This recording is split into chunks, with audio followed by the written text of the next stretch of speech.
안녕하세요. 반갑습니다. 오늘 참 행복한 날입니다. 하나님께서 저와 여러분의 가정에 준비하신 하나님의 은혜와 평강이 넘쳐나기를 예수님의 이름으로 축복합니다.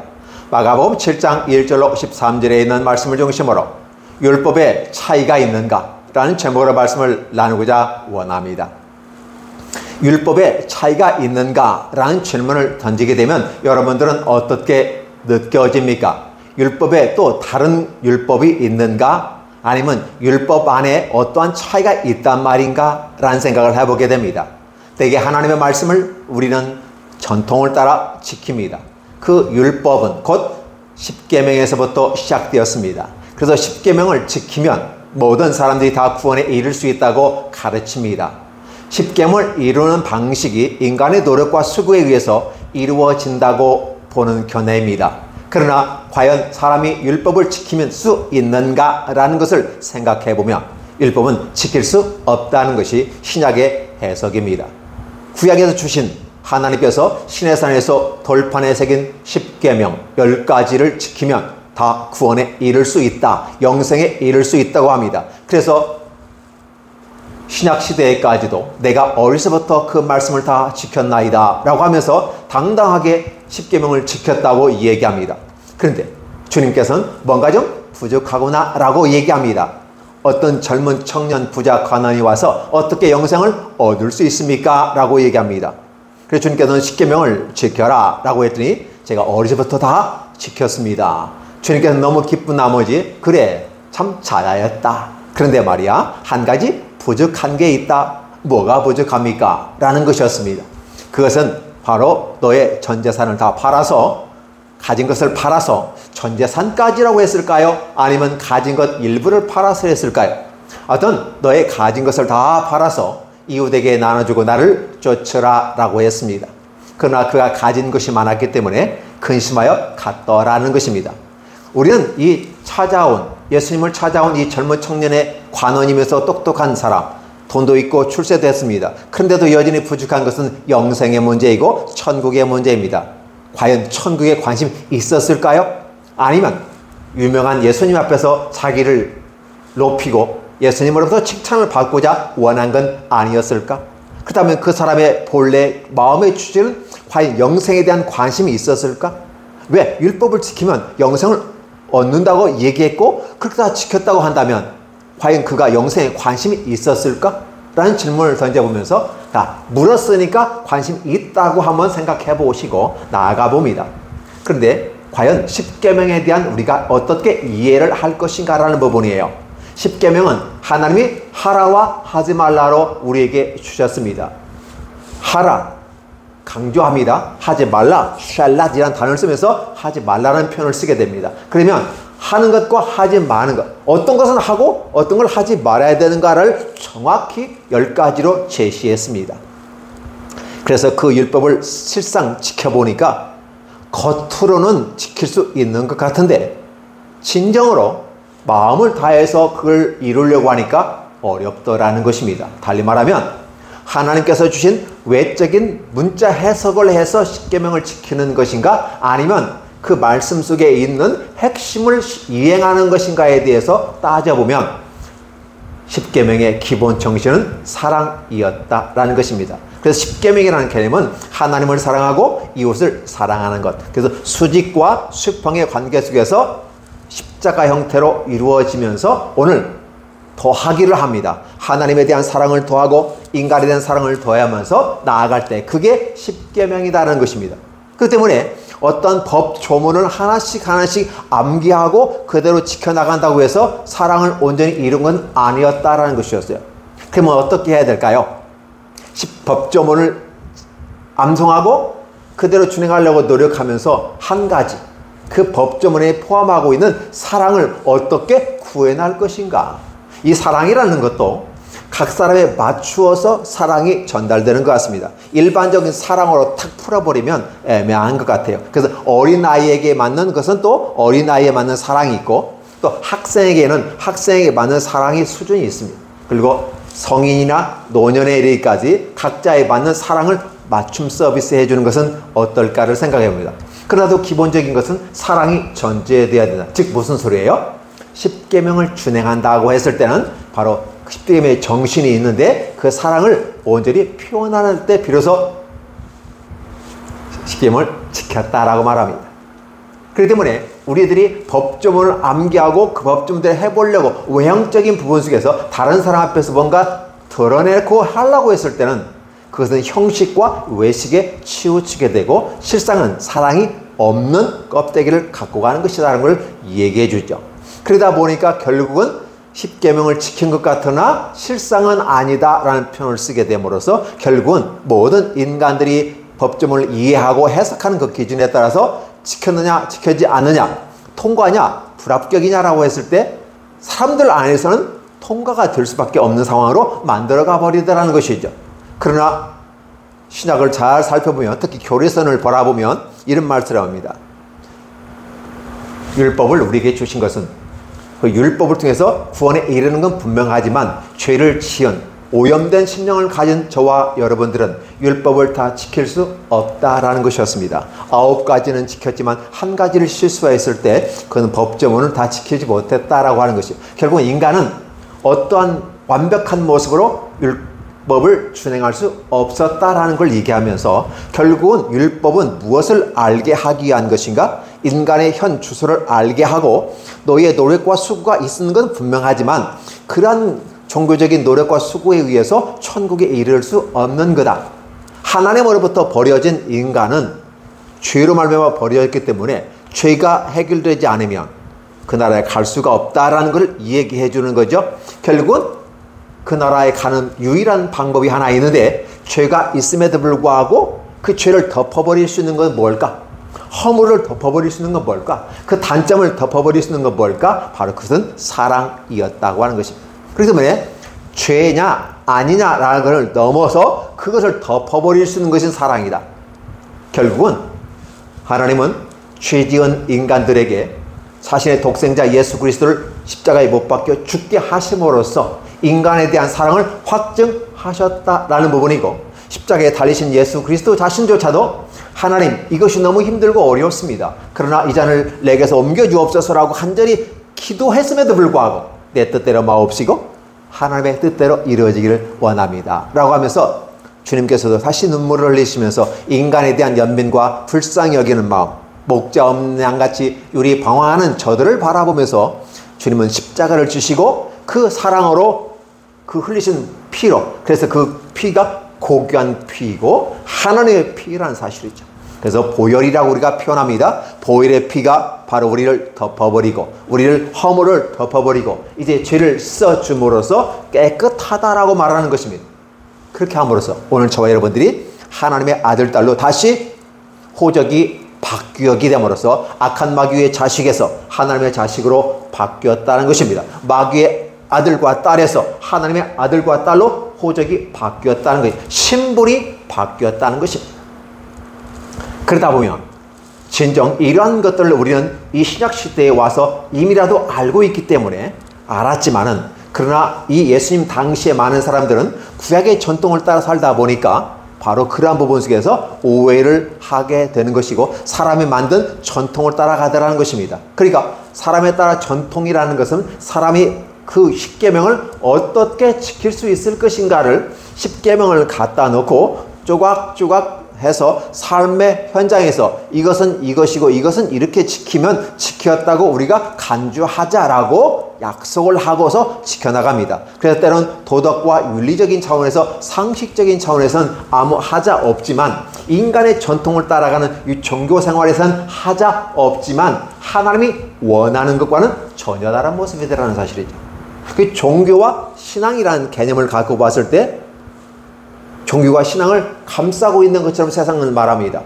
맞습니다. 우리 눈에 보이는 종교적인 것, 인간적인 것, 인간 중심적인 것, 그래서 뭔가를 이루고 하나님 나라에 올라갈 수 있다고 생각하는 것, 이것을 우리는 종교라고 정의해 본다면 하나님께서는 너희의 노력과 수고는 결국 아무것도 이룰 수 없었다. 예를 든다면 바벨탑 사건을 창세기에서 보았느냐? 바로 인간 중심의 하나님을 떠난 자들과 하나님을 대적하는 자들, 그리고 하나님께서 다시는 물로 심판하지 않겠다고 말을 했음에도 불구하고 하나님의 말씀에 대한 불신뢰 속에서 어떻게 우리가 하나님을 믿을 수 있단 말인가? 마치 하나님이 변덕장이처럼 그들은 생각하고 바벨탑을 쌓아서 하늘의 대를 닫고 하나님 우리를 심판하신다며 거기서부터 우리가 구원에 이를 수 있지 않을까라고 생각하며 바벨론 종교가 시작했던 겁니다. 이것이 종교의 근간이 되어져서 전 세계를 꾼 일반적 종교 현상들인 것입니다.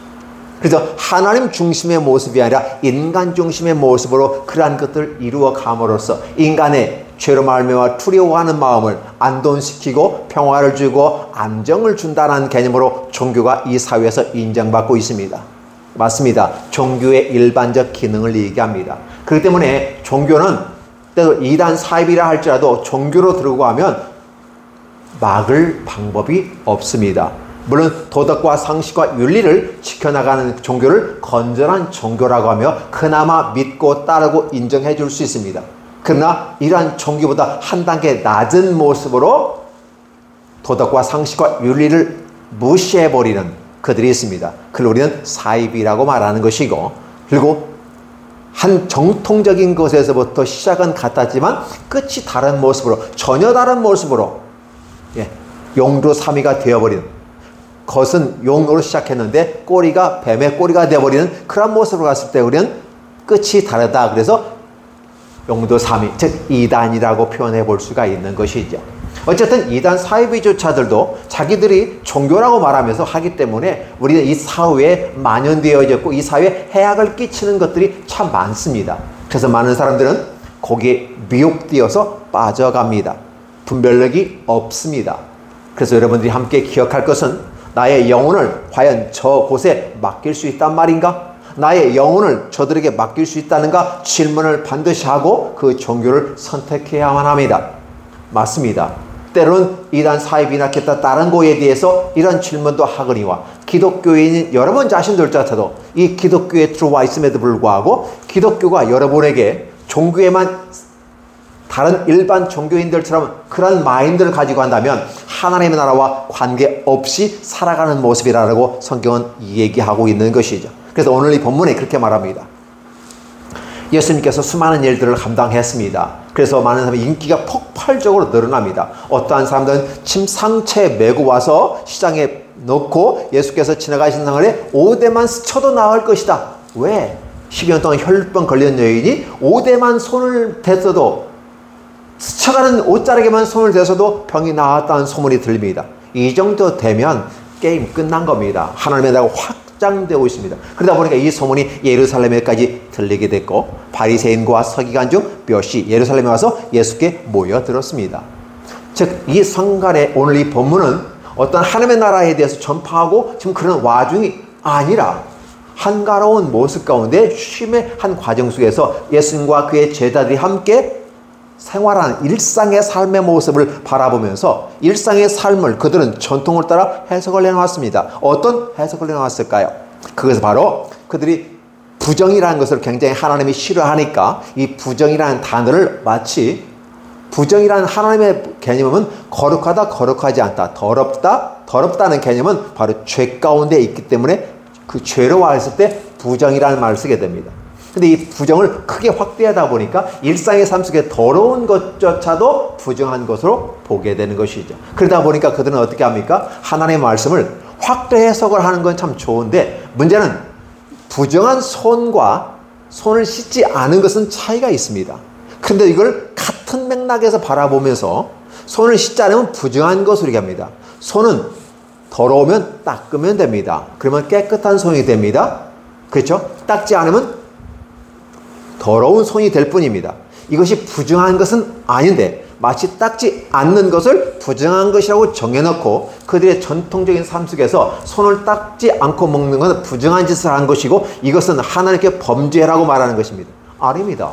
그건 위생적인 부분이고 본인이 손을 닦지 않고 먹는 것은 세균을 자신이 먹기 때문에 자신의 선택사항이에요. 위생적으로는 좋지 않을 겁니다.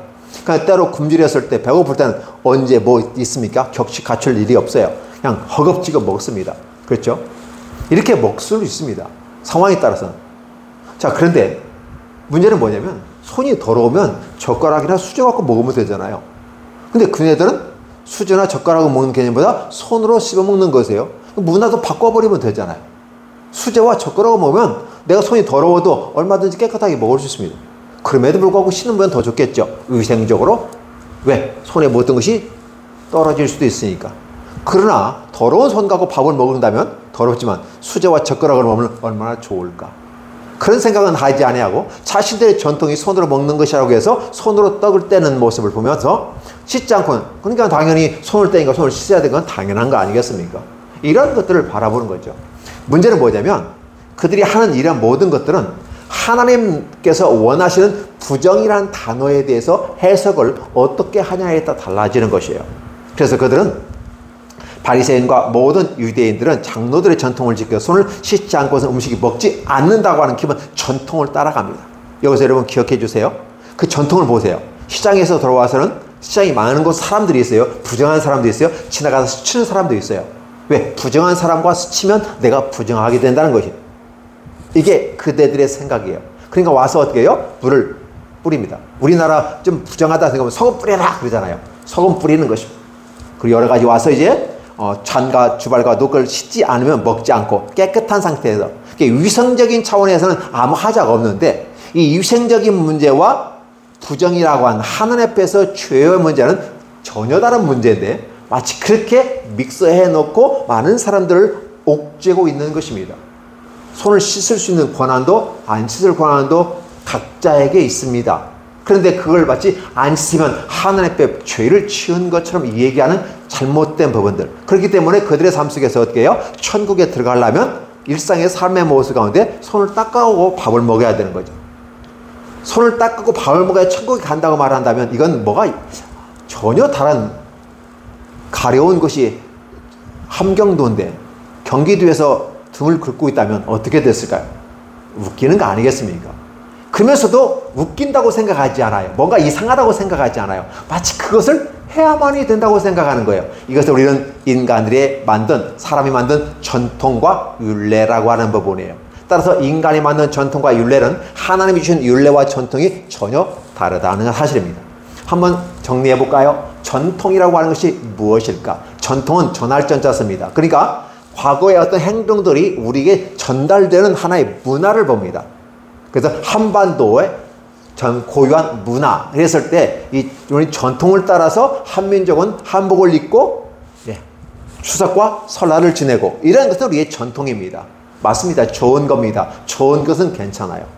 그러나 전통 중에서도 좋지 않은 것들이 있죠. 우리가 관례적으로 한다라고 했을 때 이 관례적으로 했을 때 부정한 관례가 많아요. 잘못된 가진 자 중심에 있는 자 중심에 이런 잘못된 관례들이 많아요. 양반 중심의 이런 관례들.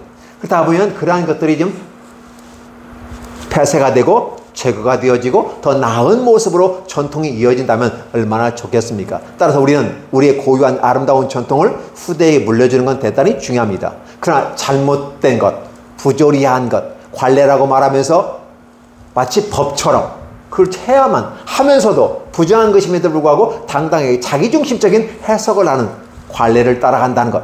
그래서 지금 21세기는 그러한 것들이 다 파괴되고 있습니다. 투명한 시대입니다. 인터넷 시대입니다. 그래서 이런 것들 온라인상에서 올려놓고 많은 사람들이 함께 공유합니다. 그리고 그 분노를 느낍니다. 그렇게 함으로써 이 사회가 하나씩 관례라는 이름에서 잘못된 부분들이 소통이 되어지고 열려지고 그걸 개선해 보려고 노력한 모습들이 21세기에 있다는 사실은 굉장히 긍정적인 부분입니다. 그래서 인터넷 시대의 좋은 것은 바로 그런 부분이에요.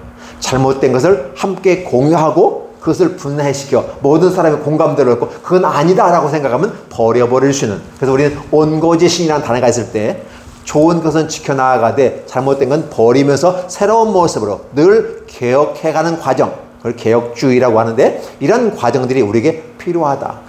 그런데 그 개혁해 나가는 자신들의 노력과 수고를 했을 때 반드시 아픔이 따라옵니다. 편하게 관례적으로 해왔던 것들에 대한 잘못된 걸 인식하고 고쳐나가는 과정은 쉽지는 않습니다. 종교적으로 그냥 묻어가는 겁니다. 편리한 것입니다. 왜 굳이 계란으로 바위 깨는 작업을 하느냐라고 표현하기도 합니다. 그냥 묻어가면 되는 건데 굳이 나서서 그렇게 정의를 부르짖고 사회에 불협화음을 만드냐라고 말합니다. 아픔 아닙니까? 그러나 이런 개혁적인 부분이 우리 사회에 필요한 것이고, 그래야 미래가 지속 발전한 가능성 있는 사회로 만들어갈 수 있고 국가도 만들어갈 수 있고 우리의 믿음이 더 새로워질 수 있는 것입니다. 그렇지 않다면 기독교 신앙을 가진 사람들이라 할지라도 종교에 머물러 있으면, 솔로몬과 같이 머물러 있으면 하나님과 관계없이 그런 제갈길로 가버리는 지옥행이 될 수 있다는 사실입니다. 그래서 오늘 주님과의 다툼이 있어요. 바리새인과 서기관들이 와서 당신의 제자들은 어찌 손을 씻지 않고 먹습니까? 이것은 이 사회 공동체가 갖고 있는 하나의 공동체성을 부수는 것이기 때문에 있을 수 없는 일이라고 한 사실이에요. 예수님은 부정한 여인이 자기에게 와서 옷에 손을 대었을 때 그 여인이 너는 부정한 여인인데 어떻게 이 공동체에 들어올 수 있었단 말인가? 그러면서 정죄하고 그 여인이 부정한 짓을 했기 때문에 쫓아내거나 기타 다른 벌을 줄 수도 있습니다. 주님은 그에 대해서 얘기하지 않습니다. 과거에 내려온 전통들이 어떠한 생각과 어떤 마인드 속에서 하나님의 어떤 뜻이 숨겨져 있는데 그 뜻을 잃어버린 그 모습 가운데 있어. 그래서 결국은 이 여인은 주님께 가서 옷에 손만 대어도 낫겠다는 믿음이 있음에도 불구하고 전통을 따라간다면 그 여인은 그 가운데 있을 수가 없었습니다. 그런데 하나님의 나라에서는 바로 그러한 것을 부셔서라도 내가 돌을 맞아 죽더라도 내가 주님과의 옷을 만지기만 하면 낫겠다는 믿음이 강렬하게 나오다 보니까 가서 만나서 옷을 잡고 병을 치료됐을 때 여인아 두려워하지 말라, 평안히 가라, go in peace 하면서 그를 보내주는 겁니다. 하나님의 나라에서 하나님의 율법은 믿음으로 대체가 됩니다. 믿음은 하나님의 나라를 확장시키는 일이고, 그래서 그 여인은 이제 전통을 따라왔다면 그 여인은 죽어가야만 했을 것입니다. 결국은 율법이라고 하는 것은 사람을 위해서 있는 것인데 그 율법 때문에 사람이 죽어간다면 말이 됩니까? 거기에 뭐가 빠져 있을까요? 바로 율법을 지킨다고 하는 것은 사랑을 전제하는 것입니다. 그 여인이 예수께 와서 옷자락에 손을 대기만 해도 낫겠다는 그 강렬한 믿음을 왔을 때 그 안에 사랑이 싹 트게 되는 것이고, 그 사랑은 곧 믿음의 또 다른 표현으로서 우리에게 다가와서 따라 두려워하지 말라, 내가 무엇을 두려워가 알고 있다, 그러나 두려워하지 말고 평안히 가라. 그에게 평안을 주고 사랑을 주고 행복을 주는 주님의 모습을 바라본다면 껍데기만 붙잡고 있는 바리새인과 서기관들은 아닐까? 예수께서 그렇게 얘기합니다. 예수께서 이제 제자들이 그렇게 한다고 하니까 막 따지고 들으니까 예수께서 무엇을 얘기할 수 있을까? 옛날 구약의 모습, 너희가 구약 좋아하지? 구약을 좋아하지. 구약에 누가 있는지 아니? 이사야가 있었어. 근데 이사야가 너희에 대해서 외쳤는데 그 이스라엘 선민이라고 하는 그들이 외식하면서 외친 소리를 잘 들어봐라. 그들은 입술로는 하나님을 공경했어. 입술로는 하나님을 사랑한다고 했어. 근데 마음에서는 멀었다라고 표현하고 있어. 왜? 사람의 계명으로 교훈을 삼아 가르치니까. 지금 너희들이 하는 이러한 일들이 마찬가지야. 사람의 계명으로 교훈을 가르치니 나를 헛되이 경배하는구나. 이 말이 바로 너희가 기독교라고 하는 기본 종교의 틀 속에서 다른 종교들이 말하고 있는 그 똑같은 것을 주장하고 그렇게 함으로써 마치 하나님께 이를 수 있고 천국에 갈 수 있다고 말하는 것은 잘못된 것이야. 성지 순례를 가고 착한 일을 하고 헌금을 많이 하고 이러한 기타 여러 가지 부분들을 함으로써 공부를 많이 하고 재산을 많이 쌓고 이런 것으로 천국에 갈 수 있다고 말하면서 면벌부까지 팔아가고 면제부까지 팔아가면서까지 했던 레오 10세의 어떤 모습을 바라보면서 그건 아니다라고 마틴 루터가 종교개혁에 기치를 올렸던 한 단면적인 걸 바라보는 것이죠. 사람의 전통으로 이 일을 할 수 있습니다. 종교적인 차원에서는 문제 없습니다. 종교상에서는 하자 없습니다. 어떠한 것을 믿고 어떠한 것을 하든 간에 관계가 없습니다. 문제는 뭐냐면 하나님과 관계에 있느냐는 것이에요. 하나님과 연관성이 있느냐, 하나님께 주신 시스템을 받아들이냐, 아니면 너의 시스템으로 하나님께 가려고 하느냐, 이 두 가지 싸움 속에서 있다는 것입니다. 결국은 종교에서 기독교라고 하는 틀은 분명히 하나님의 나라를 위한 기독교라는 종교 틀에서 있을 때 그 속에 있으면서 스스로 구원받는다고 생각하면 어렵다는 것이에요. 그래서 우리는 이러한 단계를 벗어나야, 다른 종교에서 말하고 있는 이러한 기본적인 것, 뭘까요? 신문대로 거두고 인과응보적인 그러한 삶의 모습 가운데서 천국에 이를 수 있는 건 아니다. 인과응보니까 뭔가를 기여를 해야 되고 뭔가를 많이 해야 돼. 그래서 성지순례도 가야 되고 헌금도 많이 해야 되고 착한 일도 많이 해야 되고, 그렇죠.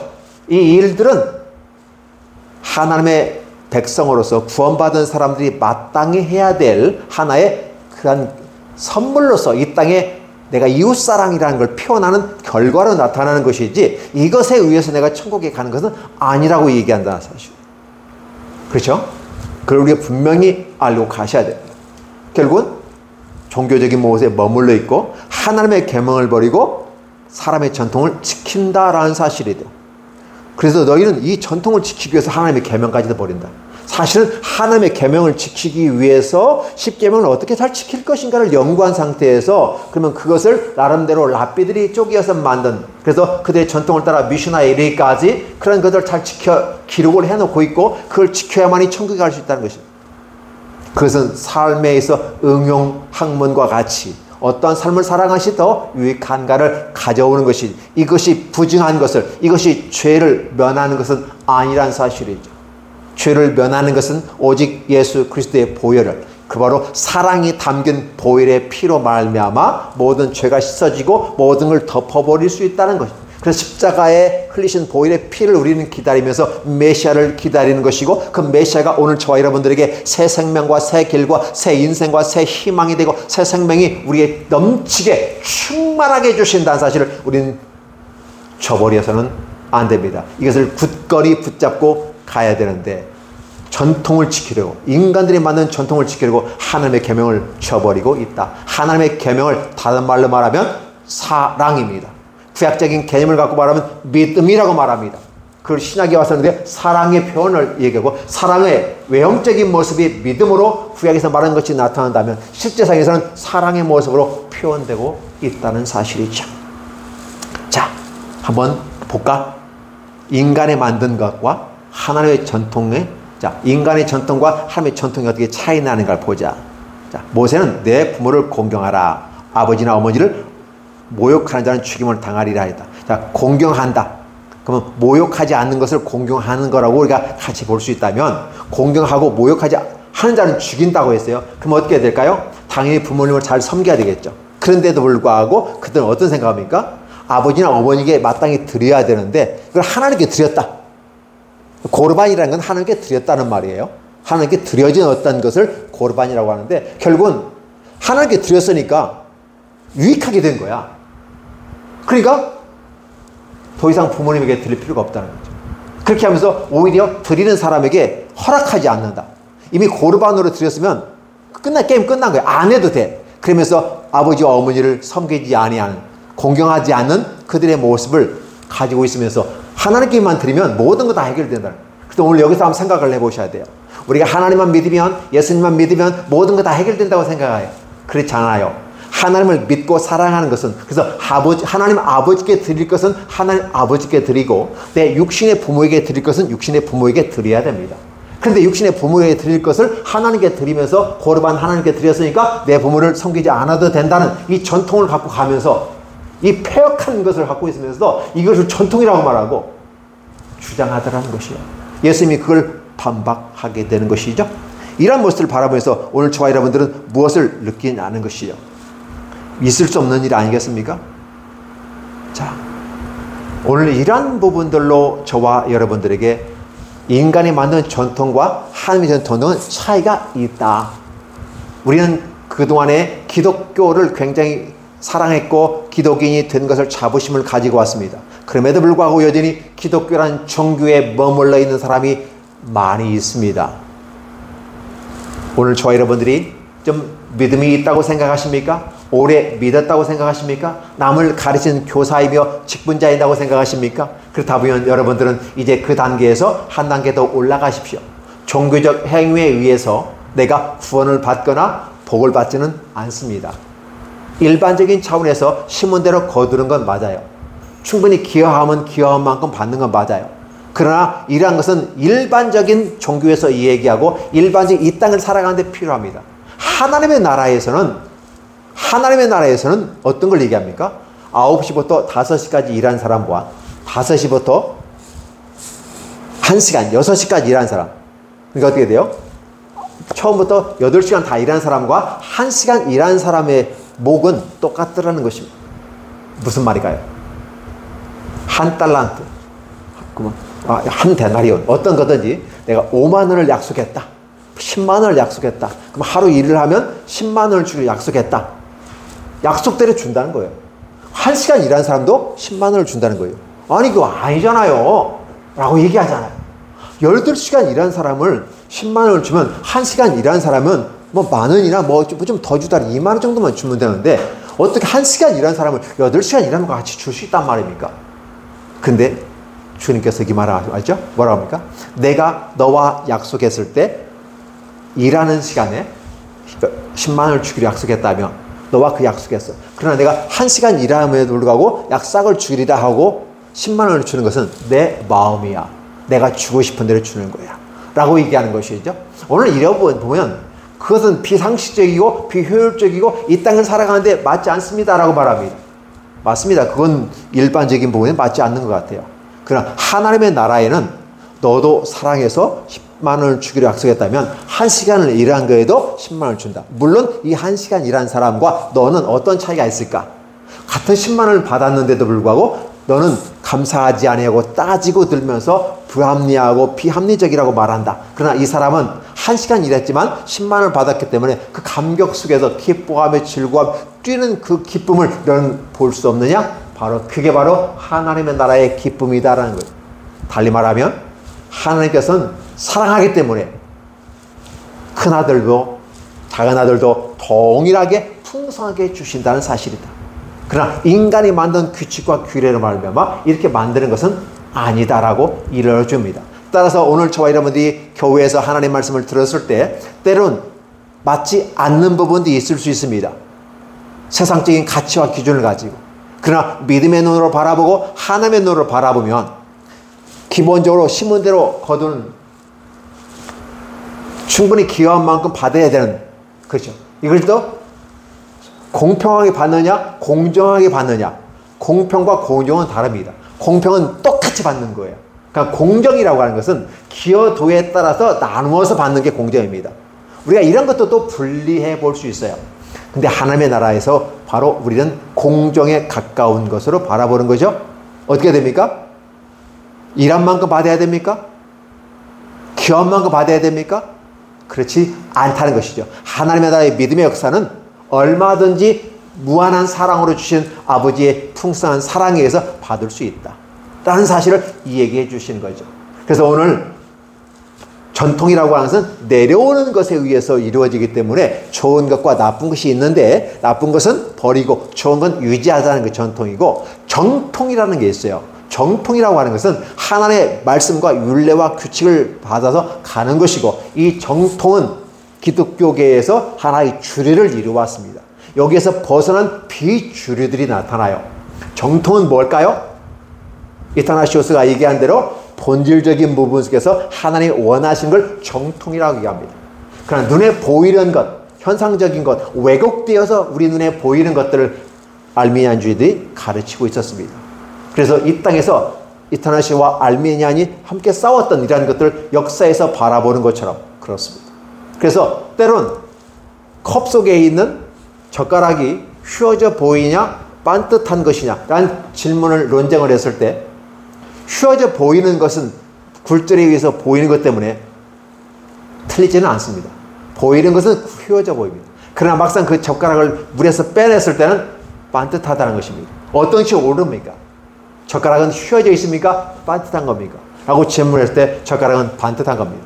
굴절에 의해서 휘어져 보입니다. 하나님의 말씀의 젓가락이 우리 삶의 현장 속에 들어왔을 때 그 말씀이 휘어져 보이게끔 하는 인간의 관점, 종교적인 관점, 자신의 욕망과 야망의 관점에서 바라보면서 그게 옳다고 주장할 수 있다는 거예요. 그것이 바리새인과 서기관들이 주장하는 것입니다. 그래서 그 나라가 주님의 나라를 부셔버리려고 말하고 예수님을 직접 공격하지 않고 제자들을 공격하면서 예수님을 공격하고 있는 또 다른 모습으로 하나님의 나라를 부수려는 작업들이 펼쳐집니다.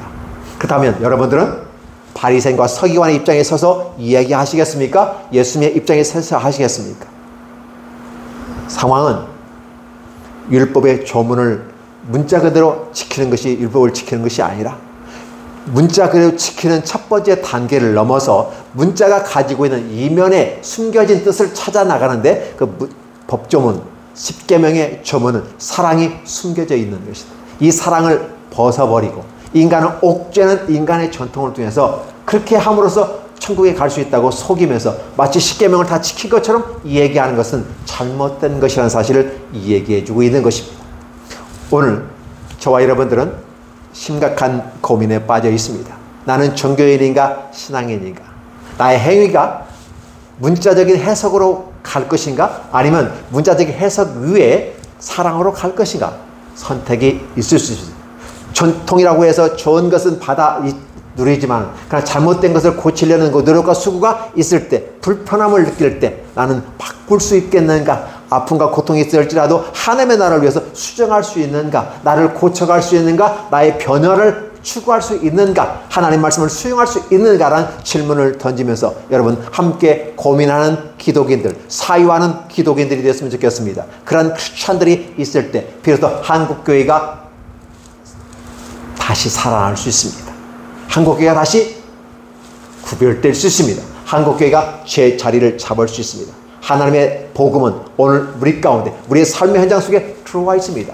이 복음이 반듯하게 보일 수도 있고 휘어져 보일 수 있습니다. 여러분들이 보이는 것이 전부가 아니라 진정한 본질을 바라보는, 말씀의 본질을 바라보는, 그 사랑의 본질을 바라보는 그런 모습으로 나아가신다면 교회와 여러분의 가정과 여러분의 삶의 현장 속에서 하나님의 역사가 강렬하게 나타날 줄로 믿습니다. 또 그렇게 나타나기를 예수님의 이름으로 축원합니다. 기도하겠습니다. 하나님 고맙습니다. 감사합니다. 무한한 사랑과 은혜로 말미암아 우리에게 주신 하나님의 놀라운 뜻들이 아름답게 이루어지게 하여 주옵소서. 인간의 전통을 가지고 하나님의 전통을 버리면서 무시하면서 주님을 공격하는 바리새인과 사두개인과 또 하나님의 나라가 이 땅에 도래하게 될 때 새로운 것에 대한 수용하고 변화를 거부하는 자들, 그들이 하나님의 나라의 다툼이 이루어지고 있습니다. 역사 현장은 정반합에 의해서 움직인다고 하지만 결국은 우리는 어떠한 것에 정의되고 반의되고 합의될 것인가, 그 사회의 주리와 비주를 바라보는 그 모습 가운데 하나님 놀라운 축복이 되게 하여 주옵소서. 바로 보게 해주시고 바로 경험하게 해주시고 바로 느끼게 하여 주옵소서. 그리고 우리 자신들을 늘 새롭게 변화시키고 개혁하려는 그런 아픔이 동반된 이런 노력에 수고하는 기독인들이 되기를 간절히 원하오니 하나님 축복해 주시옵소서. 운동을 해야 몸이 건강해집니다. 그러나 운동을 하면 몸이 아픕니다.